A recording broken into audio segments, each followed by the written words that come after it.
The wind moved slow across the frozen plain, carrying the dry whisper of winter grass and the distant cry of a lone hawk. It was the kind of morning that made a man feel small in the wide country. The sky stretched pale and endless over the mountains, and the land below looked empty enough to swallow a person whole. Out here, a man could ride for days without seeing another soul. The cowboy had grown used to that silence. His horse walked steady through the snow, each hoof pressing a dark mark into the white earth. The cowboy sat low in the saddle, coat pulled tight, hat dipped forward against the cold. His beard had grown rough over the past few weeks, and the long trail dust had turned his brown coat a tired gray. He had been riding alone since early fall, drifting from one forgotten trail to another.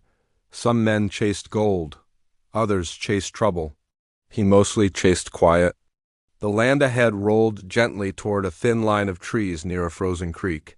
Smoke drifted faintly in the distance, just enough to catch the cowboy's eye. Smoke in this country could mean many things: a hunting camp, a wagon party making breakfast, or something a man ought to ride the other way from. He slowed his horse. The wind shifted again. That was when he saw the wagon. At first it looked like nothing more than a broken shadow against the snow. As he rode closer, the shape grew clearer. A wagon lay tipped on its side near the trees, one wheel cracked clean in half. The canvas cover had been torn loose and hung crooked like a torn sail. The cowboy's jaw tightened. Wagon trains passed through this territory now and then. Most made it through fine if they kept moving and kept their heads low. But sometimes the land reminded travelers that it belonged to older stories. His horse snorted as they approached. Then the cowboy saw the still shapes scattered across the snow. He pulled the reins and stopped. The silence around the wagon felt heavy, wrong somehow. A rifle lay half buried near one of the bodies. Another figure rested beside the broken wagon wheel. The wind had begun covering the ground with a thin drift of snow, softening the edges of what had happened here. The cowboy took a slow breath. He had seen scenes like this before. The frontier had a way of turning hope into tragedy faster than a storm rolling down from the mountains. He swung down from the saddle and tied his horse to a tree branch. His boots crunched softly as he walked toward the wreck. His eyes moved carefully across the clearing, watching for any sign of movement. Nothing, just the wind. A cooking pot had spilled near the wagon, frozen beans scattered across the snow. A child's wooden toy rested beside a wagon crate. One of the oxen still stood hitched to the broken yoke, its breath fogging the cold air as it shifted nervously. The cowboy's eyes moved slowly across the ground again. Tracks told part of the story. Horses had ridden through here fast, many horses. The prints cut deep into the snow before vanishing toward the hills. He crouched beside the wagon and studied the broken boards. Arrow marks scarred the wood. His expression hardened, so that was how it had happened. Most men would have turned around by then. The smart ones would have left the dead where they lay and ridden far away from whatever trouble had passed through here. The cowboy stood quietly for a moment. Then he heard it. A sound so faint he almost missed it, a breath. He froze. The sound came again, soft and weak. He turned his head toward the wagon. The back corner of the overturned wagon had collapsed against a pile of supplies. Beneath the broken boards, something moved. The cowboy stepped closer. His hand rested near the handle of the revolver at his side, though his eyes held more caution than fear. Slowly, he pushed aside a loose plank. A woman lay beneath the wreckage. Her dark hair had fallen across her face, and her coat was torn from the fall. One arm was trapped beneath a broken beam. Her breathing was shallow, but steady. The cowboy stared for a moment, alive. That alone was a miracle. He knelt beside her and carefully lifted the beam away. She stirred slightly but did not wake. A faint bruise darkened one side of her face, and dried dirt marked the edge of her sleeve. But she was breathing. He glanced back toward the hills. If whoever attacked this wagon decided to ride back, he would not have much time. He slid one arm beneath her shoulders and lifted gently. She was lighter than he expected, though the cold had stiffened her limbs. He carried her across the clearing and laid her near the base of a pine tree, where the wind could not reach as strongly. The horse shifted uneasily as he returned to the wagon. He gathered a blanket from the scattered supplies and brought it back to her. When he wrapped it around her shoulders, she finally stirred, her eyes opened slowly. They were dark, sharp even through the haze of pain. For a moment she simply looked at him as if trying to decide whether he was real. "You're safe," the cowboy said quietly. His voice was rough from too many silent days. She blinked once, trying to sit up. Pain stopped her halfway. "The wagon," she whispered. The cowboy did not answer right away. Her eyes moved past him toward the clearing. She saw enough. Her face went still. The wind brushed the pine branches above them, scattering snow like drifting dust. "I thought," she said weakly, "I thought I was the only one left." The cowboy studied her carefully. "Looks that way," he said. She closed her eyes briefly, gathering strength. "Who are you?" He shrugged slightly. "Just a rider passing through." The answer seemed to satisfy her for the moment. But the cowboy noticed something strange. Even injured and shaken, the woman did not seem surprised to find herself alone in the wilderness. Her gaze stayed alert, thoughtful, like someone used to watching danger. Not like most wagon travelers, his instincts stirred quietly. "You got family in this train?" he asked. Her eyes moved back to him. For a moment she hesitated. Then she shook her head. "No." That answer hung in the cold air between them. The cowboy nodded slowly. "Well," he said, "you're lucky I came along." A faint smile touched her lips, though it carried more weariness than relief. "Yes," she said. "Lucky." The wind shifted again across the clearing. Somewhere far off, a raven called. The cowboy rose and walked back toward the wagon to gather what supplies he could salvage. A water flask, a sack of dried meat, a few blankets. Enough to keep them moving once she could stand. As he worked, his eyes drifted again to the horse tracks leading toward the hills. Something about them bothered him. They were not the scattered tracks of a wild raid. They were organized, disciplined. Whoever had ridden through here knew exactly what they were doing. He returned to the pine tree and handed the woman the flask. She drank slowly. "Can you ride?" he asked. "Soon," she said. He nodded. They would need to leave before nightfall. But as he prepared the horse, he noticed something else resting near the wagon wheel. Something that had been hidden beneath the snow until the wind shifted. A small leather pouch. He picked it up.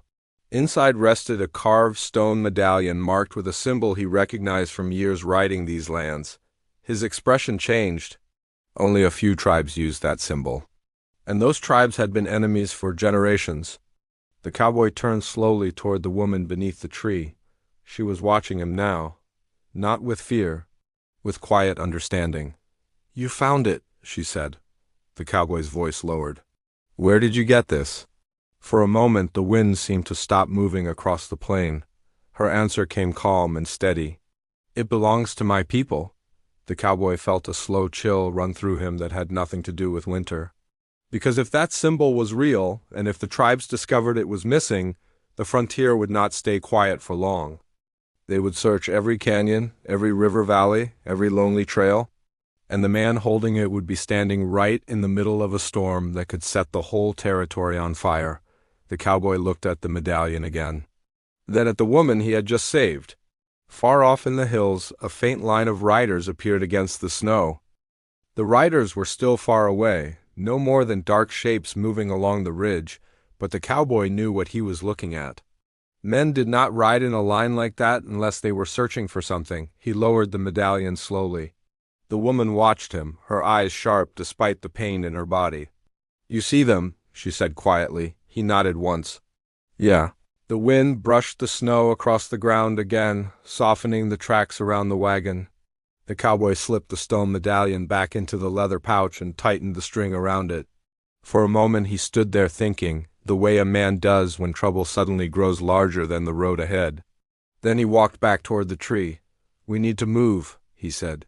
The woman studied the ridge where the riders were coming from. "They will reach this place before sunset. Then we'd better be gone before that." He knelt beside her. "Can you stand?" She took a slow breath and tried. Her legs trembled as she pushed herself up using the tree trunk. The blanket slipped from her shoulders, but she caught it and wrapped it tighter around herself. Pain showed in her face, but she did not complain.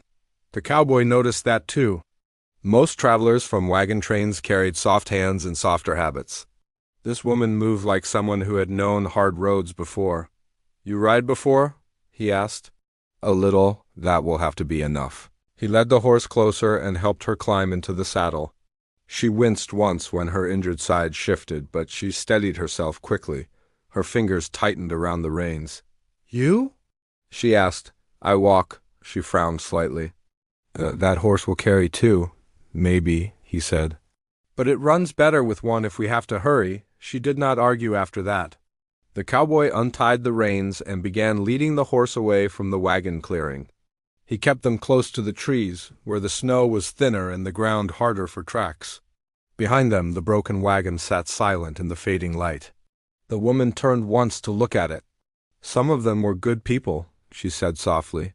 The cowboy did not answer. He had learned long ago that the frontier buried good people every season. They moved slowly through the trees for the next hour. The sun drifted lower behind the mountains, painting the snow with long blue shadows. The wind had begun to rise again, carrying cold down from the high ridges.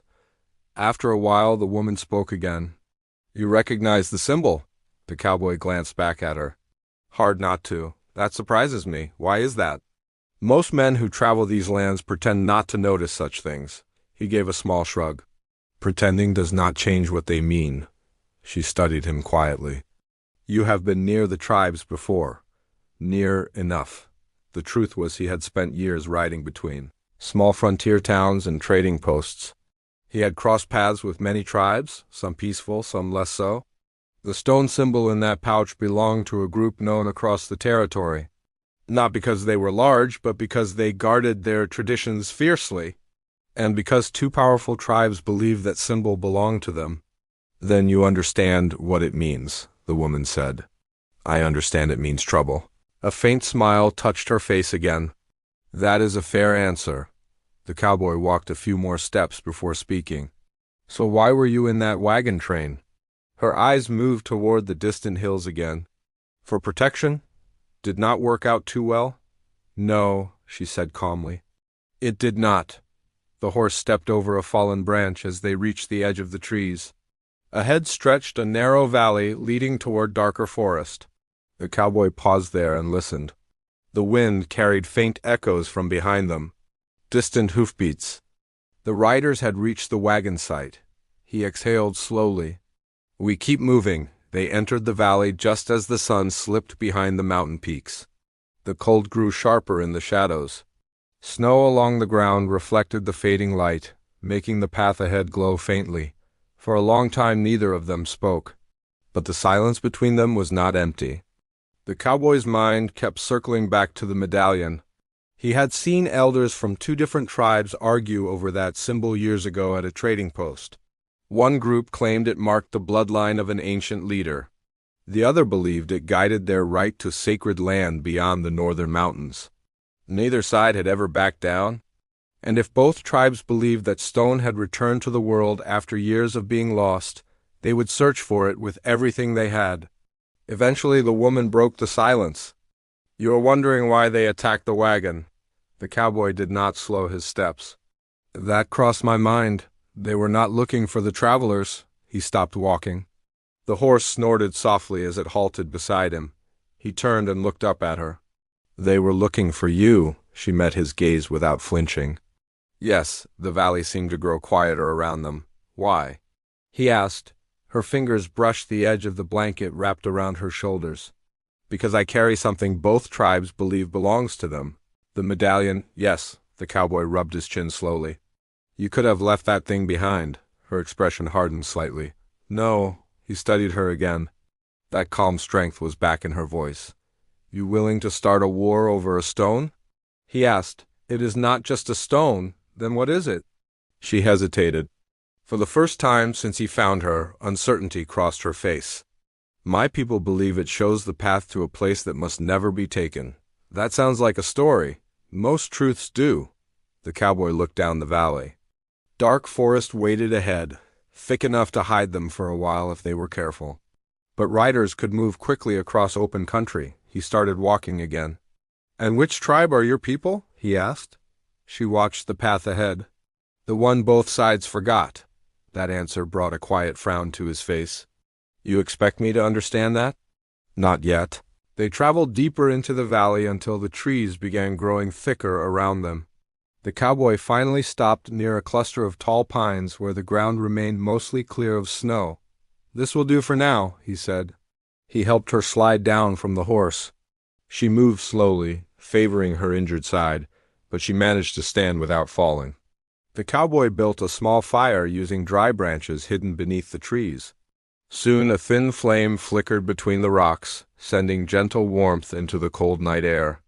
The woman sat near the fire, her hands resting close to the heat.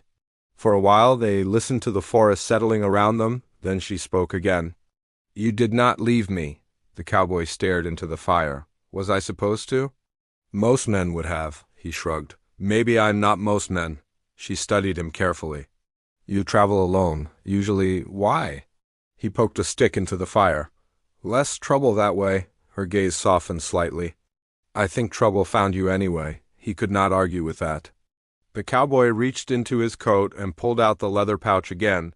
The firelight glowed across the carved stone when he held it up. The symbol looked older than any tribe living today. "You ever think about what happens if those riders catch us?" he asked. "Yes, and?" "They will not stop searching." The cowboy sighed. "That is what I figured." He closed the pouch again. "Then we keep moving tomorrow." She looked up at him. "Where will we go?" He stared into the dark forest beyond the firelight. "There is an old canyon north of here," he said slowly. "Few trails lead into it. Riders cannot move fast there. And after that," he gave a tired half smile. "We will worry about that when we get there," the woman nodded slowly. The fire cracked softly between them. But far behind in the valley, beyond the dark hills and frozen creek, riders were already following the tracks left in the snow. And this time they were not riding slowly. The fire burned low through the night, sending a quiet glow into the dark forest. The cowboy slept lightly with his coat pulled over his shoulders and his hat tilted down across his face. Years on the frontier had taught him never to fall into deep sleep when the land around him held too many unknowns.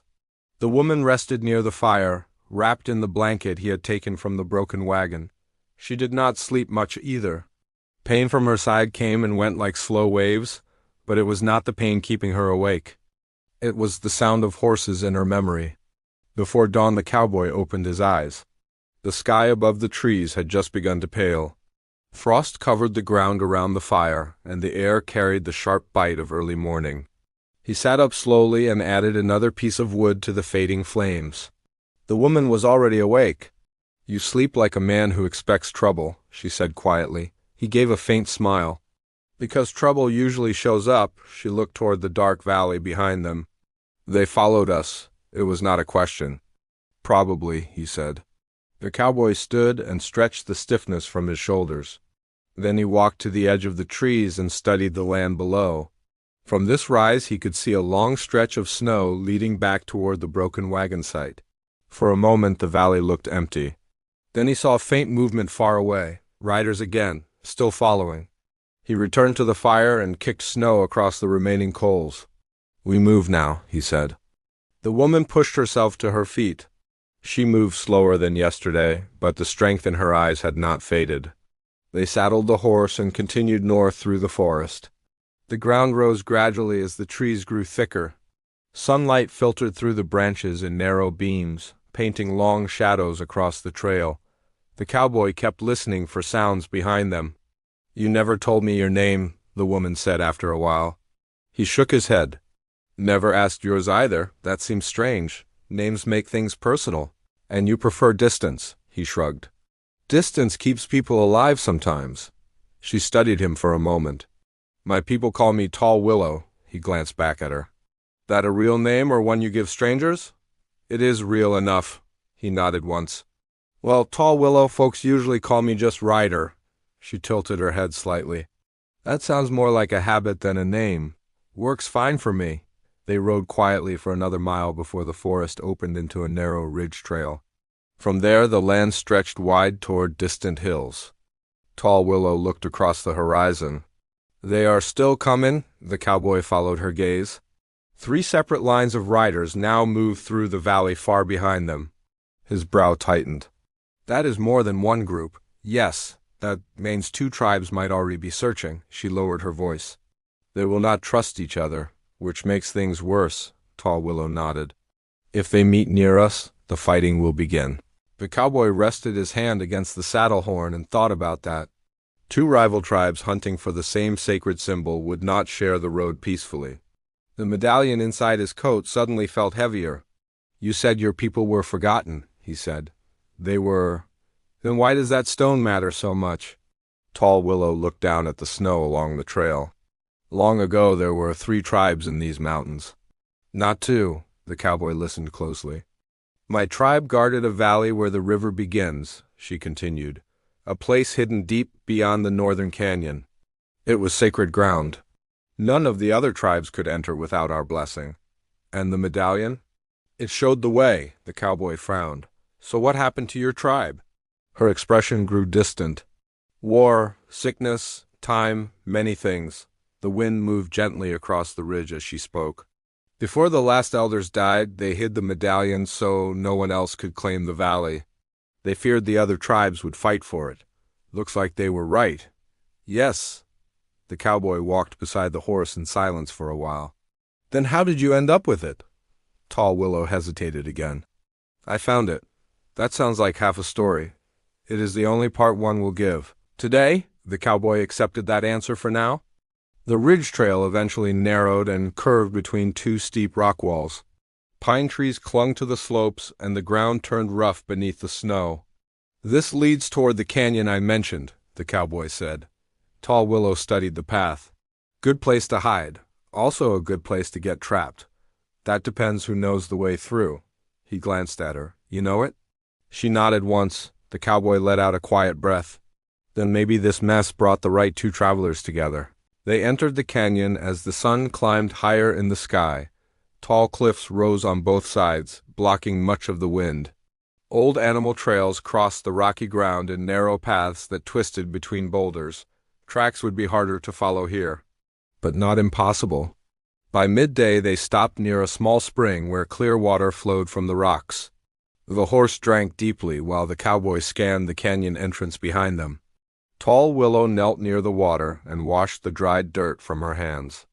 You carry that medallion like it already belongs to you, she said. It does not, but you protect it. Right now it keeps us both in danger. That makes it my problem. She looked up at him. You could still leave? Not without the horse. Her mouth curved slightly. You know that is not what I meant? The cowboy sat on a rock near the spring. You ever notice how trouble picks certain people? Tall Willow tilted her head. What do you mean? I rode alone for months without seeing anything but coyotes and dust.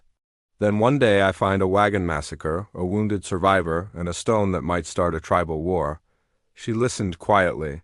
That is not bad luck, he continued. That is a story trying to drag someone into it. And you think the story chose you? He shrugged. Maybe. Tall Willow watched the canyon walls rising around them. My elders believed every path leads somewhere for a reason. Your elders sound like wise people. They were. For a moment neither of them spoke. Then the cowboy stood suddenly. He had heard something, faint but clear. A distant echo of hoofbeats bouncing off the canyon stone.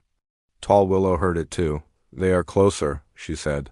The cowboy led the horse toward a narrow side trail climbing into the rocks. We move again. As they climbed higher along the canyon wall, the sound of riders grew louder below. Soon shadows appeared between the cliffs as the first group entered the canyon floor. The cowboy crouched behind a rock and watched. About a dozen riders passed through the canyon slowly, scanning the ground for tracks. Their clothing and paint markings showed they belonged to one tribe. Tall Willow's eyes hardened. They are not the only ones coming. Almost as if her words summoned them, another group appeared behind the first. These riders wore different colors and carried different weapons. The 2 groups stopped when they saw each other. Tension filled the canyon like a storm about to break. The cowboy whispered under his breath. Great. Tall Willow watched the scene below with quiet focus. They will argue first, and after that? Then someone will make a mistake. The riders below began shouting across the canyon floor. Their voices echoed off the stone walls, sharp and angry. Neither group trusted the other. Neither wanted to leave without the medallion. The cowboy slowly backed away from the edge of the cliff. While they fight, we keep moving north, Tall Willow nodded. They guided the horse along the narrow ridge trail above the canyon, careful not to send loose stones sliding down. Behind them, the argument below was growing louder. Soon the sound of weapons being drawn carried up the rock walls. The frontier had just become even more dangerous, and neither of them had any idea how many more riders were already searching the mountains ahead. The shouting below the canyon walls echoed like thunder trapped between stone. The cowboy and Tall Willow kept moving along the narrow ridge trail, while the voices of the riders carried up through the rocks. Angry words rose and fell as the two rival tribes argued over the tracks leading deeper into the canyon. Neither group wanted to turn back. Neither group wanted the other to reach the medallion first. The cowboy walked slowly beside the horse, keeping one hand on the reins while the other stayed close to the revolver at his belt. He did not plan on using it unless there was no other choice, but the frontier had a way of forcing choices a man never wanted to make. Tall Willow glanced behind them once more. "They will not stay arguing for long," she said. "No," the cowboy replied. "Soon they remember they are hunters, and we are the ones they hunt." The trail curved upward along the canyon wall and then dipped into a stretch of scattered pine trees. The forest there grew thicker than before, with tall trunks standing close together and fallen branches covering the ground. The cowboy paused long enough to brush away some of the horse tracks with a broken branch. It would not hide their path completely, but it might slow the riders for a little while. Tall Willow watched him work. "You think carefully?" she said. "I like being alive." She nodded. "My elders would say the same." The wind began to pick up again, carrying a colder breath down from the mountains. Clouds drifted slowly across the sky, dulling the sunlight and casting the forest in a gray shade. For a moment the world felt quiet again. Then a sharp crack echoed faintly from the canyon below. The cowboy looked back toward the ridge. "That sounded like a rifle." Tall Willow's face remained calm, but her eyes carried concern. "The tribes have started fighting, which means both sides will push harder to find us." "Yes." They continued north through the trees until the ground sloped downward into a narrow valley filled with tall grass poking through the snow. In the distance, dark cliffs rose like a wall across the land. Tall Willow pointed toward them. "The canyon beyond those cliffs leads to the valley of my people." The cowboy studied the distance. "How far?" "If we keep moving, we reach it before night." He nodded slowly. Then his eyes moved across the open ground. Tracks, fresh ones. Horse tracks cutting across the valley floor. The cowboy crouched and touched one of them. "Not ours," he muttered. Tall Willow stepped closer. "Another group. Looks like they came through here not long ago." Her gaze lifted toward the cliffs. "They may already be searching the northern trails." The cowboy stood up again. "Then we stay off the valley floor." He guided the horse toward a line of trees along the edge of the valley where rocks and brush would help break their trail. The silence between them grew heavier as they moved forward. Both understood the same truth. The medallion had turned this quiet frontier into a hunting ground. Hours passed as they worked their way across the valley edge. The clouds thickened above, dimming the daylight earlier than expected. Cold air rolled down from the mountains like a warning of snow. Tall Willow walked for part of the journey to give the horse rest. Her injured side still slowed her steps, but she refused to complain. The cowboy noticed how determined she remained. "You carry a heavy burden," he said after a while. "It is not just mine." "What do you mean?" She looked toward the cliffs again. "My people believe the valley must remain hidden. If the other tribes find it, they will fight over the land. That place has water that never freezes and fields where grass grows even in winter." The cowboy understood immediately. "Then everyone will want it." "Yes, and that medallion shows the way." "It does?" He shook his head slightly. "No wonder they are willing to start a war." Tall Willow stopped walking and looked at him. "My elders trusted the medallion would stay hidden forever, but it did not." "No," they resumed moving again. The cliffs ahead grew larger with every step. Jagged stone towers rose into the cloudy sky, and narrow gaps between them formed dark entrances into the northern canyon. The cowboy studied each one carefully. "Which path?" Tall Willow pointed toward the narrowest opening near the center. That one? He frowned. That trail looks like a dead end. It only looks that way. They approached the cliff wall cautiously. As they drew closer, the cowboy heard something that made him stop again. Voices, low voices carried by the wind. He quickly pulled the horse behind a cluster of rocks. Tall Willow crouched beside him. More riders were ahead. Through the trees they could see them now. 6 riders stood near the entrance to the canyon Tall Willow had pointed out. Their horses shifted restlessly while the men searched the ground for signs. Different clothing again, another tribe. The cowboy exhaled quietly. That makes 3 groups hunting this stone. Tall Willow watched the riders closely. They are close to discovering the trail. What happens if they enter that canyon before us? Her answer came calm but serious. Then the valley will never remain hidden. The cowboy looked at the riders again. They were spreading out slowly, examining the rocks and snow along the cliff base. One of them pointed toward the narrow opening. Another dismounted and began walking toward it. The cowboy's mind raced through possibilities. If those riders entered first, they would find the hidden trail. Soon the other tribes would follow. The peaceful valley Tall Willow spoke about would become another battlefield. He turned toward her. Is there another way in? No, the cowboy rubbed his jaw. That means we cannot let them reach it. Tall Willow studied him carefully. You're thinking about distracting them. Maybe that could be dangerous. Everything today has been dangerous. He peeked around the rock again. The rider who had dismounted was now only a few steps from the canyon entrance. The cowboy's decision came quickly. Stay here, he whispered. Before Tall Willow could argue, he moved quietly along the rocks to the edge of the trees.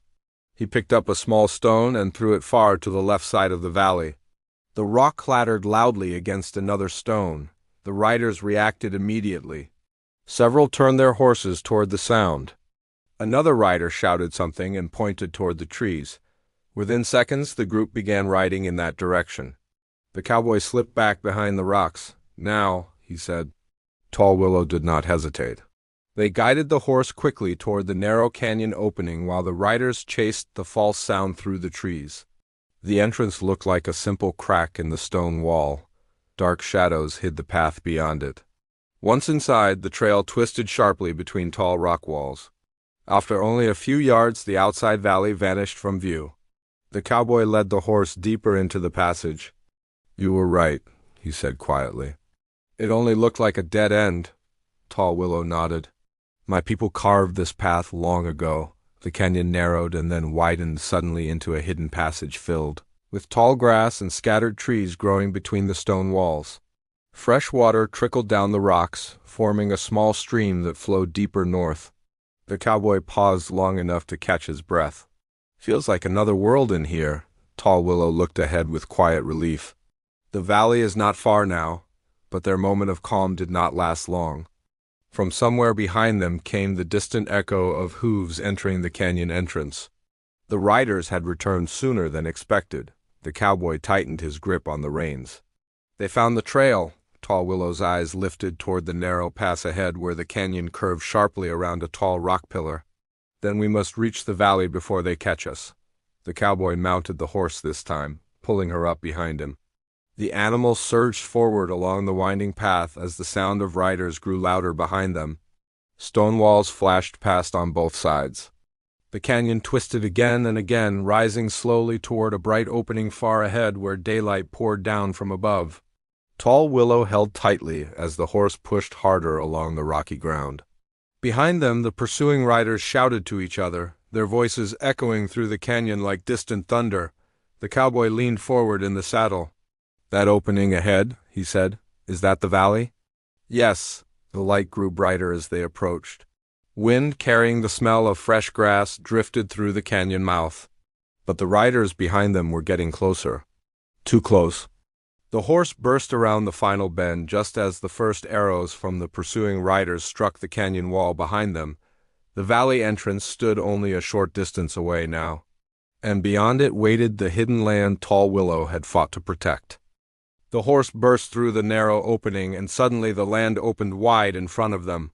The hidden valley stretched across the mountains like a quiet secret the world had forgotten. Green grass covered the ground even in the cold season, and a clear river moved slowly through the center of the land. Tall cottonwood trees stood along the water, their branches swaying gently in the wind. Snow covered the high cliffs around the valley, but inside the basin the air felt warmer and calmer. For a moment the cowboy simply stared. Tall Willow held tightly behind him, breathing hard from the long ride. "This is it," she said softly. "The valley of my people." But the moment of wonder did not last long. The sound of riders entering the canyon behind them echoed against the rocks again. "They are close," the cowboy said. He guided the horse farther into the valley, away from the entrance. The grass softened the sound of the horses' hooves as they moved quickly toward a group of tall trees near the river. Tall Willow climbed down from the saddle once they reached the shade of the cottonwoods. She stood there for a moment, looking across the land like someone who had returned home after many years. "My elders spoke of this place," she said quietly, "but I had never seen it with my own eyes until today." The cowboy dismounted and listened toward the canyon entrance. "The riders would appear soon? You said your people protected this place," he said. "Yes, but your people are gone." Tall Willow shook her head slowly. "Not completely." The cowboy looked at her. "What do you mean?" She walked toward the riverbank and pointed to a line of small stone markers half hidden in the grass. "Some families stayed here in secret after the wars ended. My grandmother was one of them." The cowboy followed her gaze. "You mean there are still people living here?" "Yes, they protect the valley and keep it hidden from the outside world." As if her words had called them forward, figures began to appear among the trees on the far side of the river. Men and women stepped quietly from the forest, watching the newcomers with careful eyes. Some carried bows while others held long spears. The cowboy slowly raised his empty hands to show he meant no harm. Tall Willow stepped forward. "It is me," she called out. Her voice carried across the water. One of the older men moved closer. His hair had turned gray with age, but his eyes remained sharp. "Tall Willow," he said with surprise. She smiled slightly. "I have returned." The people along the river relaxed when they recognized her. Several walked across the shallow water to greet her. They spoke softly in their own language while the cowboy waited near the horse. The older man eventually turned toward him. "And who is this rider?" Tall Willow glanced back at the cowboy. "He saved my life." The man studied him carefully. "You brought the medallion as well." The cowboy reached into his coat and removed the leather pouch. He held it out so the elder could see the carved stone. "This thing has caused plenty of trouble," he said. The elder nodded slowly. "Yes, that is why it was hidden." The sound of riders approaching the canyon mouth broke the quiet moment. Tall Willow looked toward the cliffs. "They are here." The elder turned toward the valley entrance. Other members of the hidden tribe moved quickly through the grass, taking positions along the rocks and trees. The cowboy stepped beside Tall Willow. "I hope your people know what they are doing." "They do." The first riders from the pursuing tribes appeared at the canyon opening. Their horses slowed when they saw the wide valley stretching before them. They had found what they were searching for. More riders arrived behind them, forming a line along the canyon mouth. The two rival tribes stared across the valley at the small group waiting by the river. The tension felt heavy in the air. Tall Willow walked forward alone until she stood halfway between the valley entrance and the riverbank. The riders watched her carefully. One of the leaders from the first tribe stepped forward on horseback. "You carry what belongs to us," he said loudly. Another leader from the second tribe shook his head. "It belongs to our people." Tall Willow raised her voice so everyone could hear. "You are both wrong," the riders murmured among themselves. The cowboy stayed near the river, ready in case things turned bad. Tall Willow held the medallion high so the sunlight caught the carved symbol. "This medallion was never meant to belong to either tribe," she said. "It was meant to protect this valley." The leaders stared at her. "This land has been hidden for generations," she continued. "It was kept safe so the fighting between tribes would not destroy it." The riders looked across the green valley again. Some of them seemed surprised by the peaceful land in front of them. Tall Willow's voice softened.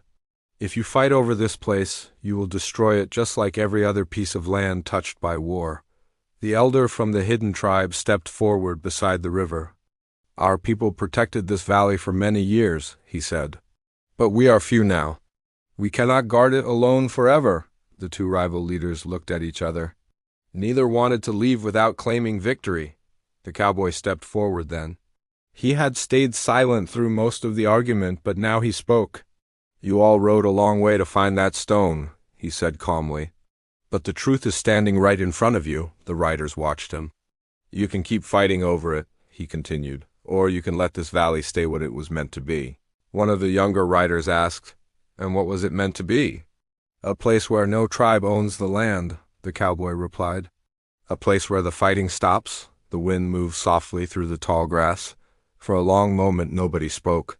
Finally, the older leader from the first tribe looked toward the valley again. This land could feed many families. The second leader nodded slowly. But if we fight for it, none of us will keep it. Tall Willow stepped closer to them. The medallion was never meant to lead armies here, she said. It was meant to remind us the land must be protected. The two leaders studied the carved symbol one more time. Then the first leader spoke again. Perhaps the time has come to end the old arguments. The second leader gave a slow nod. We have already lost too many warriors over the past years. Tall Willow walked back toward the riverbank. The cowboy handed her the pouch containing the medallion. She looked at it for a moment before passing it to the elder. It belongs with the people who protect the valley, she said. The elder accepted it with careful hands. The riders slowly turned their horses away from the canyon entrance. One group left first, heading back toward the southern hills. The second group followed not long after. Soon the valley grew quiet again. Tall Willow watched them disappear into the distance. It seems the war will not happen today, the cowboy said. She smiled slightly. Sometimes people only need to see the truth with their own eyes. The elder approached them once more. You are welcome here, he told the cowboy. This valley owes you thanks. The cowboy looked around at the peaceful land, the river and the green fields that stayed alive even in winter. It was the kind of place many men would spend their lives searching for, but he shook his head. I think I belong on the trail. Tall Willow looked at him. You will leave? That is what riders do. She studied his face for a moment. Then at least stay long enough to rest. He gave a small smile. Rest sounds good. They spent several days in the valley while Tall Willow's injury healed. The hidden tribe welcomed the cowboy with quiet respect, sharing food and stories beside evening fires. The land felt peaceful again. When the time finally came for him to leave, Tall Willow walked with him to the edge of the canyon trail. The morning sun lit the valley behind them. You changed the path of many lives, she said. The cowboy placed his hat back on his head. Maybe the story just needed the right ending, Tall Willow smiled. If you ever return, this valley will remember you. He mounted the horse and looked once more at the quiet land behind her. Take care of it, he said. We will. The cowboy turned his horse toward the open frontier and rode back through the canyon. The mountains slowly swallowed the hidden valley behind him until it became just another secret in the wild land. Somewhere far ahead another trail waited. But this time the wind carried something different. Not the sound of war. Only the quiet promise of peace across the old American frontier.